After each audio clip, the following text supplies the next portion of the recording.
Hello everybody and welcome to Railgun T episode 12 anime review. We're basically halfway. I think it's 25 episodes actually, but shot it, we're basically halfway. This episode, basically things just go bad for everyone. Mostly Misaki, but I mean it don't go great for everyone else either, you know? Kuroko gets her arm nicked. What else?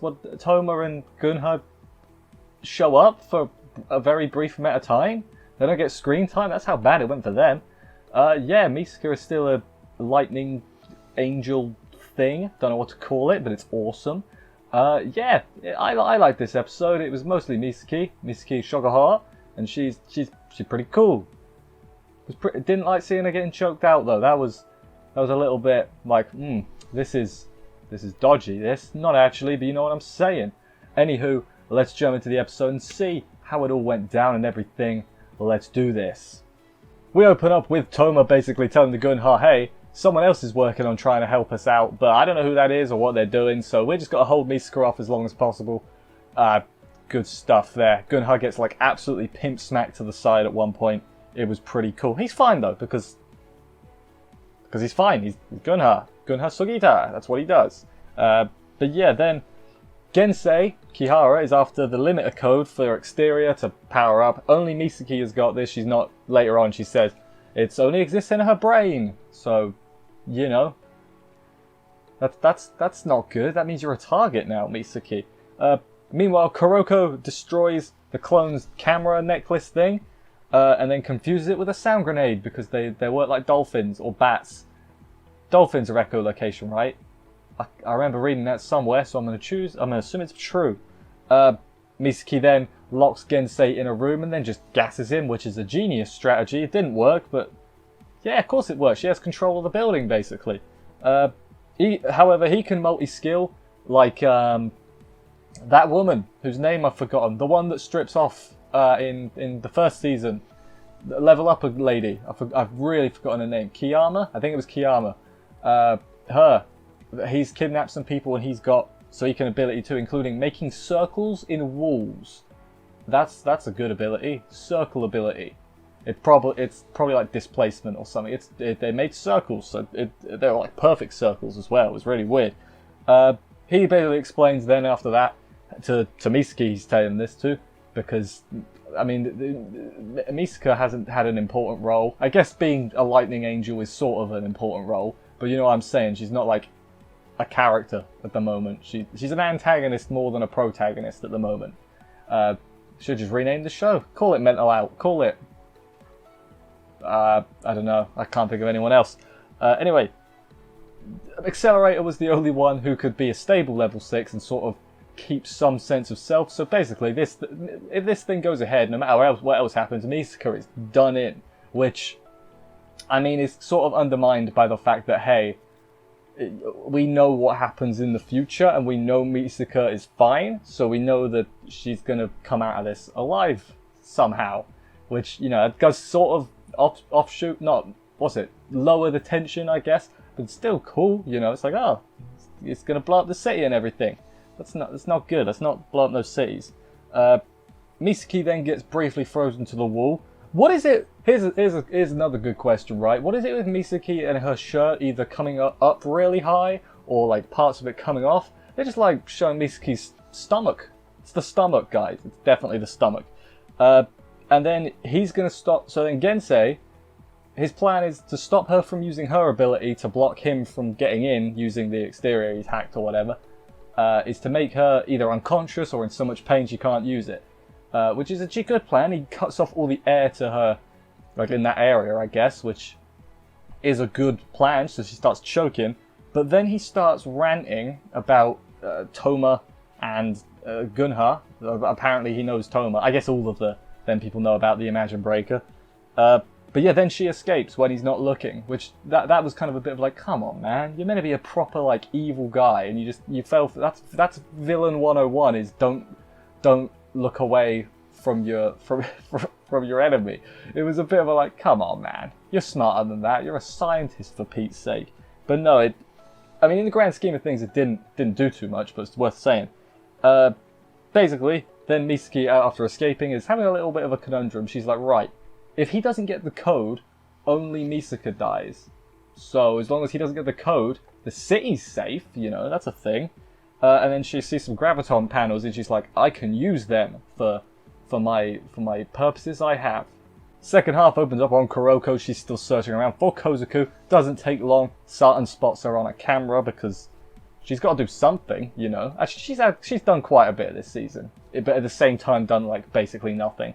It's amazing how those two things both seem to happen a lot. Like, she doesn't do much, but she's there a lot, and you know she's cool. I like Sartan. I think she's pretty cool. The puppet, the clone, the metal puppet thing, crawls through the pipes and it's really creepy. It like slides up into the pipes. It's like a horror movie. Kuroko gets attacked by the puppet in the building where they reckon the Kozaku is, which if it's coming at you so hard, probably a good indication that she is near. The sound grenade doesn't even work this time. Kuroko gets nicked by the thing, but she figures out, hey, Kozaku's in that building, she's up high, and she could see me. That's how the thing was able to attack me, despite the camera being gone and the echolocation all wonky. But then, yeah, she starts climbing the building. By climbing, I mean she teleport climbs. But then she's like, you know what, I think I've overlooked something. And I'm just like, I think you've overlooked something too, and I can't remember what it is, and it's really annoying. I guess we'll find out next week, because spoiler, we don't go back to Kuroko this episode. We go back to Misaki, who confronts Gensei Kihara and basically says, hey man, I don't really care about Misaka, so I'll give you the code. Can you like give me like 5 minutes to get out of the city and everything? And Gensei's like, he's smart. He knows this is a trap, and it is a trap because she's basically planted a thing on like a vibration thing on the floor, like a rumble on a PlayStation controller. Always turn vibration off. And basically it's going to like vibrate him so much that it's going to like destroy his insides or something. It was like, that's pretty gruesome. You know, this series for some reason goes super dark with like the effects of some things, and only sometimes, you know, like there was that time when Accelerator made all the blood go on the outside of that Misaka sister. You know, I remember that. That was pretty dark. They do a lot of like dark things. You know, Toma loses his arm a couple of times. Stuff all over the place, pretty dark. But now you know, Gensei's gonna get rumbled out from the inside, so that's less than good too. However, she was staring right at the spot. She's like, might as well have had a flag up or a sign saying, "Hey, there's a trap in that spot there." That's how intently she was staring at it. He, of course, cottons onto this because he's, you know, I was going to say a genius, but no, he's just not an idiot. But it turns out it was a double bluff, because the real trap was actually just before where she said that. I don't know if she actually did set the first trap because she was thinking about the first trap, like it was like a monologue, internal monologue, which seems kind of unnecessary if there wasn't actually a trap there. Maybe it was like, you got one trap, if that doesn't work, we got a backup trap. And the backup trap was just a pitfall, which again didn't work because Gensei, without even, I don't even think he takes his hands out of his pockets, he just air steps up there like he's got a million jumps in a video game. Yeah, he air hops out, air shoots her through the wall. Well, actually no, I think the door was still open at that point. Or was it shut? No, he circles the hole in the door and then he shoots her, I remember. When I say shoots her, it's like an air shot. It's not like a bullet. That would be, I mean, it probably hurt much of a bullet because she cut her head. That's not good. Yeah, he starts laughing a bit. No, he doesn't. That's a bit later on. He goes to reach through to get her and his hand gets stuck in the wall, the door even. And it's like, oh, his hand's gonna like fall off, or the skin's gonna get ripped off, like Musujime did. Her foot was that? I think it was her foot that lost all its skin or whatever. But yeah, then he starts laughing, and it's like, oh, so yeah, his body is like at least 50% not human. You know, he's got like prosthetic hand, which just pops right off. His head like is a metal tang when he hits it, which hell of a strategy. Yeah, then he basically knew from the start. He was like, yeah, people who have plans have this look on their face, and it's like, looking at you now, you don't have a plan. It's like, damn, that's evil. And yeah, he does the air choke thing, and the way she's like reacting, and her face, it's like, no, that's not good. I don't like that at all. But yeah, then she gets brain hacked because she goes like, She's like drooling. It's not a very nice sight, to be completely honest. I felt really bad for her. She gets brain hacked and he gets the code to exterior, so it's not going to go good. I mean, Toma could probably fight for himself, because he can, doesn't matter how powerful you are, he's negate it. And that's, I think, what they're going to have to rely on. But everyone else, Gunhar might be able to hold off for a bit. Accelerate is out of action. I'm just trying to think of people that could fight the... I mean, probably in the grand scheme of things, there probably are a lot of people. However, a lot of them probably aren't readily available to, you know, to fight. It's really... Yeah, I can't think of anyone else other than, like... There probably are the other level 5s are probably about. Who knows? I don't think they show up again, so...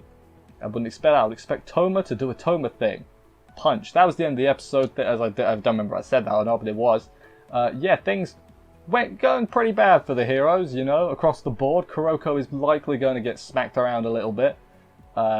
Toma and Gunhar are literally just buying time, so they can't really do anything. And Misaki is, damn, you know, not good for poor Misaki. Trying to think if there's anyone else out and about, and I don't think there is. There's the dude, the blonde dude with the Misaki. Maybe they'll help out somehow. Maybe they'll try and restart the network. I have no idea. I can't actually remember. Like, I'm at the point now where I remember very brief. I remember very slight bits from the manga. I don't remember specifically. I remember the beginning. I remember the bit in the middle, and now I remember like the very end. I can't remember, like, I don't know. I think we're still going to have another couple episodes of this arc, though. I don't think we're finishing this arc next week. We could do, though. I don't actually remember. The next episode is called System. No, we got to have at least 2 more.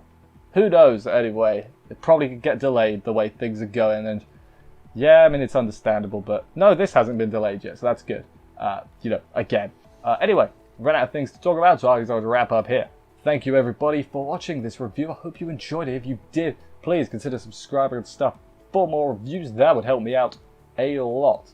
I will see you next week for another episode of this. Take care, and bye, guys.